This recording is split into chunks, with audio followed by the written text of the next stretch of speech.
melawan seorang atlet 8 kali champion. But tonight, I prove it to you bahwa bersama dengan Tuhan tidak ada yang tidak mungkin.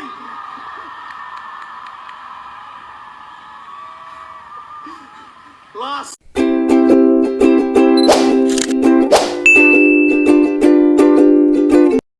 Dia betul-betul orang yang sudah bersaksi dan dia mengandalkan Tuhan. Dan yang lebih dahsyat lagi, setelah dia menang, dia begitu berani menyuarakan Yesus Tuhan, Yesus God, Allahku. Aduh, saya pikir ini luar biasa Randy Pangalilan ini, bahwa dia dengan satu keberanian, ya itu poin saya ya. Dan kelihatannya Randy juga sudah mau berhenti bermain tinju. Tapi itu menjadi momen untuk bersaksi tentang Tuhan Yesus.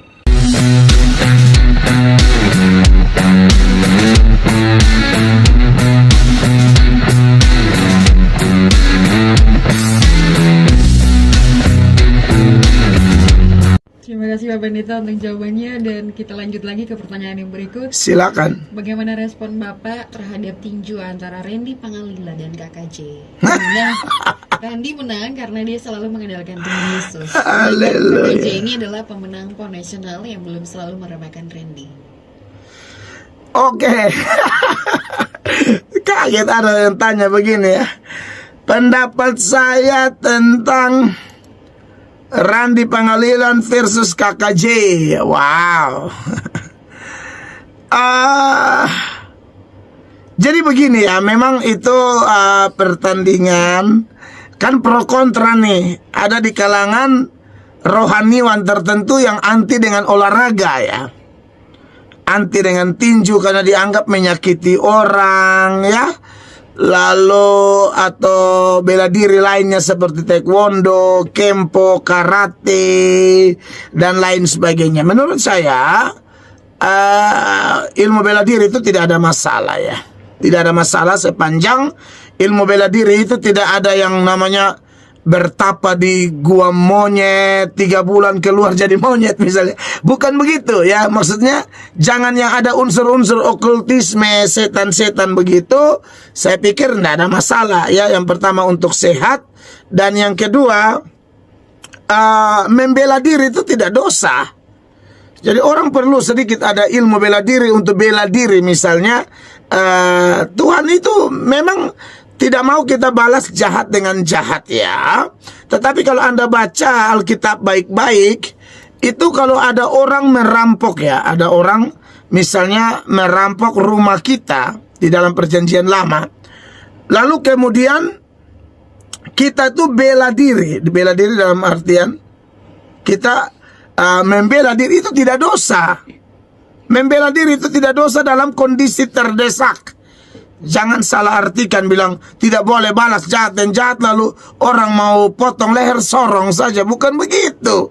Kalau bisa lari-lari, kalau bisa lawan untuk meloloskan diri boleh, itu tidak dosa. Nah kalau latihan bela diri dalam konteks begitu ya aman-aman saja. Dan kalaupun harus ada kompetisi, karena Paulus sendiri sering mengangkat istilah petinju tidak sembarang memukul dan lain sebagainya. Jadi kalau olahraga dan sportivitas ya, yang wajar-wajar lah, jangan sampai bikin mati orang begitu. Saya pikir tidak ada masalah ya.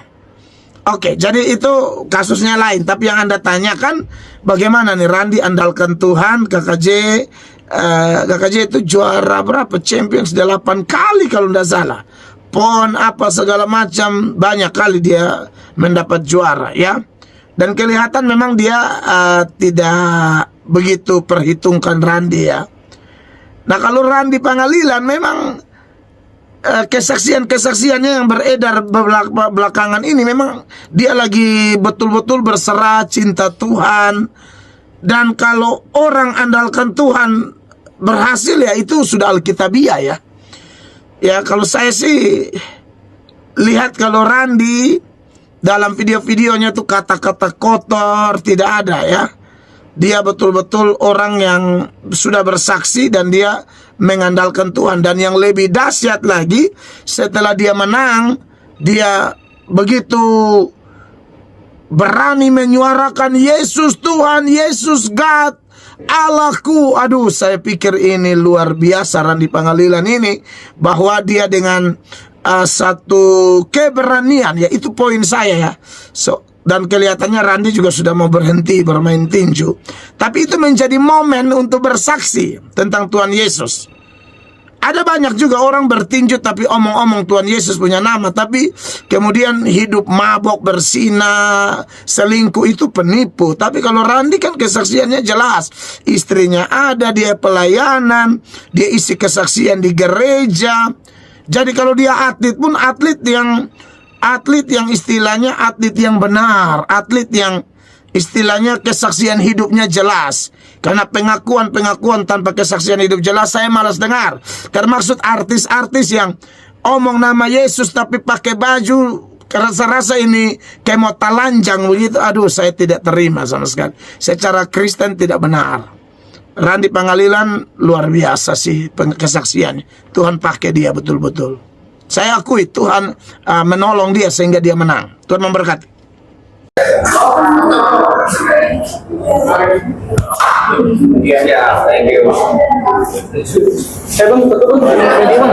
Tadi ada yang nanya, itu birunya sakit nggak? Aduh, udah nggak berasa bro. Yang dirasa cuma happy. Terserah dah.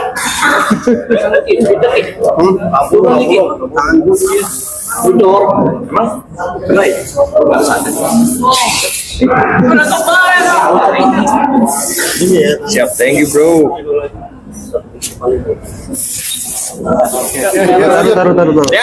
Taruh. Action. Ini ada yang belum. Oke, Bang Randy. Siap. Akhirnya 2 tahun perjuangan untuk latihan nggak sia-sia nih Bang. Gimana Bang perasaan? Puji Tuhan. Yang pasti seperti yang tadi aku bilang di atas arena, aku berterima kasih untuk Tuhan Yesus karena ini semua bukan karena saya, bukan karena kehebatan saya, tapi karena Tuhan. Semua prosesnya saya jalani. Setiap hari saya tegang, saya khawatir, saya berdoa, saya mohon kekuatan, saya mohon ketenangan, kecerdasan, dan keberanian. Saya dijawab dengan teman-teman sparring partner yang keras-keras, juara-juara nasional. Mereka sparring sama saya, mereka nggak kasihan, mereka hajar saya habis-habisan. Saya jatuh setiap kali saya latihan, pasti ada cedera, pasti ada knockdown.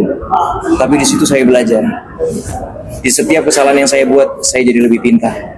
Di setiap pukulan yang mereka kasih ke saya menjadi lebih kuat. Dari setiap rasa takut yang saya lawan untuk sparring sama mereka, saya menjadi berani. Doa saya dijawab. Bang Ren, tadi sempat jatuh 3 kali tuh. Dua kali itu gimana? Sampai akhirnya bisa ada semangat lagi itu gimana? Yang pasti pukulan pertama memang itu sangat keras. Jujur pada saat jatuh, aku rasanya tuh langsung kayak cuman bisa satu mata yang lihat. Kayak mata yang kiri tuh kayak nutup gini.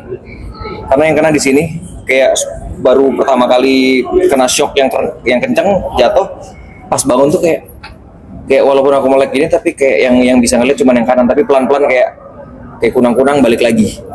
Terus pada saat lagi proses dia kunang-kunang itu, dia itu lawan saya menyerang, jadi saya tuh lagi kondisi untuk mencoba untuk berusaha untuk kembalikan pandangan saya, tapi saya udah diserang terus, makanya sampai saya jatuh yang kedua. Yang kedua, saya dalam hati saya mikir, ini kalau saya jatuh ketiga di rules kickboxing 3 knockdown saya kalah. Makanya saya dalam hati no. I will never give up. It's not a choice. Perjalanannya udah terlalu panjang. Semua yang sudah saya korbankan sudah terlalu banyak. Waktu, tenaga, pikiran, keluarga, semuanya sudah saya proses beratnya sudah saya lewatin. I will never give up. Aku nggak mau selesai hanya seperti ini. That's why I fight back walaupun dia menyerang saya pukul, saya berusaha untuk fight back sampai akhirnya saya mendapatkan celah seperti yang saya bilang. Saya akan berusaha untuk main cantik, tapi pada saat ada bukaan, saya akan kejar KO. Saya melihat ada bukaan di perutnya dia terbuka, saya melakukan back kick, dan memang pada saat saya melakukan back kick, saya keluarkan sepenuh hati. Karena dia lagi menyerang saya, dia lagi posisi menyerang maju, saya keluarkan dengan sepenuh hati saya, dan saya memang berasa itu nancep. Itu nancep. Bak! Pada saat saya disuruh ke pinggir, saya ke pinggir sambil saya ngeliat itu, sebenarnya saya sambil mikir, kalau dia masih bangun lagi, saya akan sikat rusuknya lagi. Karena itu tadi udah keras. Jadi tinggal saya lanjutkan lagi. Ternyata tidak bangun. So, ya Tuhan baik. Maksudnya perjuangan saya selama ini dibayar, diberikan tunai hari ini. Dan kemenangan ini mungkin dipersembahkan untuk siapa bang? Dua sabuk langsung nih bang. Saya tadi bilang kemenangan ini untuk anak saya, Asher. Anak saya kemarin baru berulang tahun, 1 tahun. Mungkin banyak yang bilang, 1 tahun tahu apa? I know, it's not about that. Tapi suatu saat dia akan melihat video ini dan aku cuma pengen bilang apapun impian dia, kejar. Walaupun prosesnya berat, walaupun prosesnya menakutkan, walaupun prosesnya menyakitkan, tapi jangan pernah menyerah. Kejar impian kamu. So, fight ini untuk anak aku. Atau juga ada istri tercinta juga nemenin juga. Yes. Nemenin tambah semangat. Istri aku yang paling tahu proses jatuh bangunnya aku bagaimana, karena istri aku yang paling tahu bagaimana cara menenangkan aku pada saat aku sedang anxiety, pada saat aku sedang khawatir, pada saat aku udah nggak bisa tidur. Istri aku yang tahu semua prosesnya, jadi makanya dia sampai nangis tadi naik di atas karena dia tahu ini bukan perjalanan yang mudah dan saya sudah berkorban banyak untuk ini. Gitu. Kebaik juga yang mau kalau sekarang bukan cuma selebritis sih juga lebih ke atlet terus yang dibilang fighter setiap hari kan. Lebih jago fighter. So thank you. Kalau memang banyak yang bilang saya sekarang lebih ke fighter, that's what I actually want. Makanya dari awal aku kan udah bilang, this is my dream fight. This is my dream fight. Apa sih? Orang banyak nggak ngerti maksudnya dream fight itu apa. Aku tahu, I'm not getting younger, I'm getting older. Aku semakin tua, umur aku bertambah. Aku bukan seperti Randy Pangalila MMA tahun 2018 lagi. Ini udah 2024. I'm getting older. So one day I have to stop. Dan aku memang punya impian, if I have to stop, aku mau karir terakhir aku di dunia fight bukan cuma melawan selebriti, tapi melawan atlet beneran. Dan KJ adalah lawan yang benar-benar tidak mudah.